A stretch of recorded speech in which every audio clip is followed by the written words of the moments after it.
Depuis les Jeux Olympiques de l'été dernier, les Français se sont découverts une nouvelle génération de champions. On sait tous désormais qui est Léon Marchand, cette créature un tiers humaine, un tiers poisson et un tiers papillon. Et d'ailleurs, le très sérieux Journal de Mickey l'a récemment classé comme personnalité préférée des 7-14 ans devant Teddy Riner et Artus, tous très loin devant Joël Le Squarneck et l'institution Notre-Dame de Bétharram qui dégringolent au classement à cause de leurs actions au sévice des enfants. On s'intéresse aujourd'hui au tennis de table porté en France par nos stars, les frères Lebrun, sport qui ces derniers mois est pris d'un véritable séisme. Le mot est fort, mais il n'est pas de moi, on le retrouve un peu partout dans la presse. Perso, j'aurais plutôt opté pour tremblement de table. Mais bon, séisme donc, puisque les 3 plus grands pongistes chinois ont simultanément annoncé fin décembre leur retrait du circuit international. Et petit aparté, pour ceux qui ne savent pas, c'est important pour la suite de la chronique, les joueurs de tennis de table, on les appelle des pongistes, pas des pongeurs. Les pongeurs, c'est une autre discipline, il y a besoin d'une piscine, c'est comme faire la bombe, sauf que là, on t'applaudit, et surtout, si mes infos sont correctes, ça se joue avec un pongeoir, et non pas des raquettes et une balle. Bref, ne confondez pas les deux. Si vous êtes comme moi et que vous y connaissez pas grand-chose en pongiste, je vais rapidement vous présenter les 3 champions en question, mais avant ça, rappelons simplement qu'en Chine, le tennis de table est une pratique très populaire, puisqu'elle compte 17 millions de licenciés. 17 millions, c'est l'équivalent de la population du Cambodge. 17 millions. Même leur président est licencié. Xi Jinping Pong. Mais passons aux champions. Le premier s'appelle Ma Long. Il a 36 ans, double champion olympique à Rio en 2016. Alors quand je dis double, ça veut dire en individuel et en équipe. Il n'y a pas de variante du style ping-pong brasse, ping-pong en relais, ping-pong synchronisé ou ping-poutre. Ça n'existe pas. Ma Long, double champion olympique à Rio et champion olympique en équipe à Paris en 2024.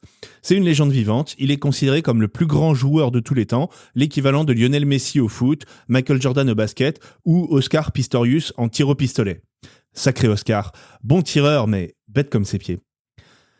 La deuxième championne se nomme Chen Meng, elle a 31 ans et elle truste tous les titres olympiques sur son passage. Double championne olympique à Tokyo en 2021 et la même chose à Paris en 2024. Comme Usain Bolt en son temps, tout ce qu'elle touche se transforme en or, une véritable alchimiste. Et le troisième, à 28 ans, il s'appelle Fan Zhendong. Son nom vous évoque peut-être quelque chose, et pas seulement parce que de notre point de vue, ils se ressemblent tous, comme dirait OSS 117. C'est le tombeur de Félix Lebrun en individuel, ainsi que des frères Lebrun et de Simon Gauzy en équipe lors des derniers Jeux à Paris, Jeux où il a été sacré double champion olympique. Bref, pour les Français, c'est un peu notre bête jaune. Ces 3 grands champions chinois, qui cumulent donc 14 médailles d'or, ont donc quitté brutalement et simultanément le circuit international en décembre, et Eurosport de comparer, attention, j'adore cette citation, c'est un peu comme si Novak Djokovic, Yannick Sinner et Aryna Sabalenka prenaient simultanément leur retrait du tennis. Donc, si vous suivez pas le tennis non plus, vous n'êtes pas plus avancé. C'est vraiment de la comparaison de journalistes sportifs. Alors je vais essayer de trouver une comparaison plus universelle. C'est comme si le Big Mac, le CBO et les nuggets étaient retirés en même temps du menu du McDo. On imagine la catastrophe mondiale qui suivrait, les émeutes, les crises d'hypolipémie qui engorgeraient les urgences, pendant que notre Premier ministre, lui, réaffirmerait sa préférence pour le concurrent Burger King pendant le conseil municipal à Pau. Mais pourquoi donc ces défections simultanées qui, précision importante, ne sont pas des retraites sportives ? Eh bien, comme souvent, il y a une raison officielle et des suppositions officieuses. La raison officielle, c'est un nouveau règlement de l'instance internationale du tennis de table, l'IFTT, qui instaure depuis décembre des amendes de non-participation aux compétitions officielles. C'est-à-dire que les joueurs ont droit à 2 dispenses de compétition dans l'année, et après, c'est jusqu'à 5 000 € d'amende par compétition non disputée. C'est ce qui s'appelle tout bonnement se faire saquer. Bref, ce règlement n'est pas compris, il est perçu comme un moyen de pression de plus pour imposer des cadences de compétition décrites déjà comme infernales par certains compétiteurs. Et d'ailleurs, les 3 joueurs auraient même déclaré « Les raisons de ce nouveau règlement, pour nous, c'est du chinois ». Par exemple, quand on regarde l'emploi du temps des frères Lebrun au printemps, ils sont inscrits à 2 tournois par mois, chaque tournoi se déroulant sur une semaine. Plus les déplacements, les décalages horaires, ça laisse plus beaucoup de temps pour récupérer, s'entraîner et accessoirement avoir une vie privée, surtout quand on a 20 ans. J'espère pour eux qu'ils sont bien entourés, qu'ils n'ont pas choisi comme manager un gars comme le père de Britney Spears. Les gars, Si la pression devient insoutenable, rasez-vous la tête et on comprendra le message. On viendra vous aider avant que vous soyez placé sous tutelle. Parce que le tennis de table, finalement, c'est comme tous les autres sports. Plus il y a de compétition, plus il y a de visibilité, plus ça génère d'argent, en droits TV, sponsors et autres, mais plus ça tire sur les organismes des joueurs, que ce soit physiquement ou psychiquement. Et comme on dit au tennis, à force de tirer sur la corde, elle casse, tiens, tire plutôt sur le manche. Ah non, ça c'est l'ancien numéro 2 de la fédération qui vient d'être condamné pour viol sur mineur. Donc, ce nouveau règlement, ces cadences très soutenues, ça concerne toutes les grandes joueuses et grands joueurs internationaux, mais les démissions ne concernent que les 3 joueurs chinois. Aucun autre sur le circuit n'a suivi pour en faire un mouvement d'ampleur.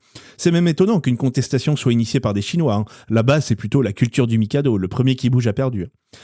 Pour expliquer ça, en plus du changement de règlement, sont évoqués des conflits avec la fédération chinoise, mais aussi un besoin de relâchement après les Jeux de Paris.